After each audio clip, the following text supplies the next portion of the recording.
We've got price projections for 2025 real estate sales, and Fannie Mae just released their new rate projections through 2025. And there's some interesting numbers here that will help people thinking about buying or selling over the next 6, 12, 18 months make more informed decisions. I'll break them down next.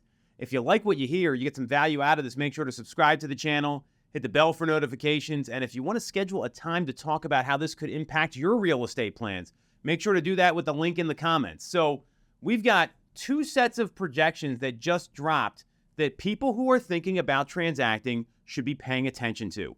The first is price projections for 2025.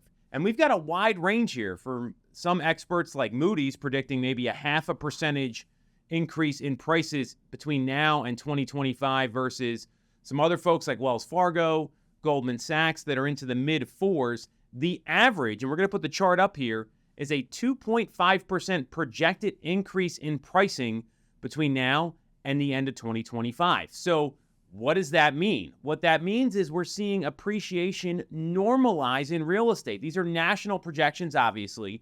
We know that numbers are different from state to state, from market to market. As an example, in Pennsylvania, we've seen a 6.7% increase in home prices year over year. In other places, we've seen that increase a lot smaller. So now we know that we're getting into a normalized pre-pandemic appreciation market.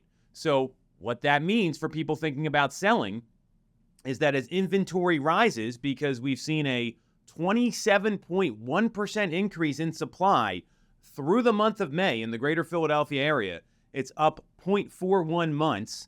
That equates to that supply because we know the sale pace of homes is slowing. As we see inventory grow and pricing appreciation start to normalize here, if I'm a seller right now, I'm looking at this as it looks like the market is going to start to flatten compared to what we've seen 2020, 21, 22, 23, and even so far this year. So that's what I'm looking at if I'm a seller. If I'm a buyer, what I'm looking at is that there's still equity to be gained if I find a home now and buy it versus waiting.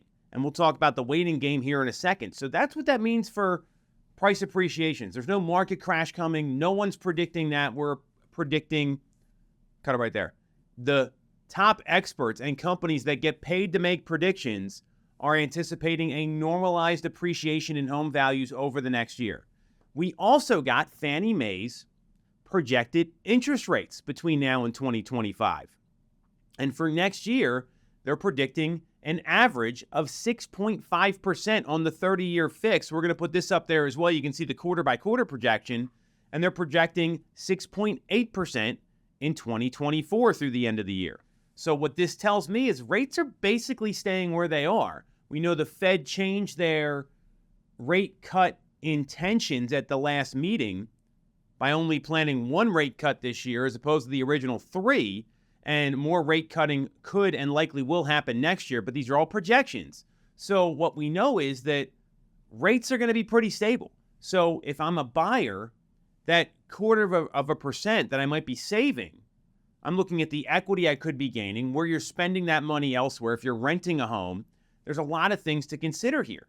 And if I'm a seller, what this tells me, because we know 70% of sellers, according to Zillow, they also bought a home in 2023. So a lot of sellers are buyers as well. It might make more sense to buy something now because there's going to be more competition that enters the market if rates go down. So we kind of know what market we're going to be in here. And it looks like it's going to be very similar to the one that we're seeing now. So knowing that's the case, what I'd be doing if I'm considering a sale or a purchase is meeting with a local expert who can navigate these conditions locally for me. What price points are breaking in my market? Where's the opportunity? What days on market signal could end up telling me I might be able to make a lower offer on a home, because we're seeing that as well. All this data does is help give us guidance to understand if now is the right time for you to transact based on your situation.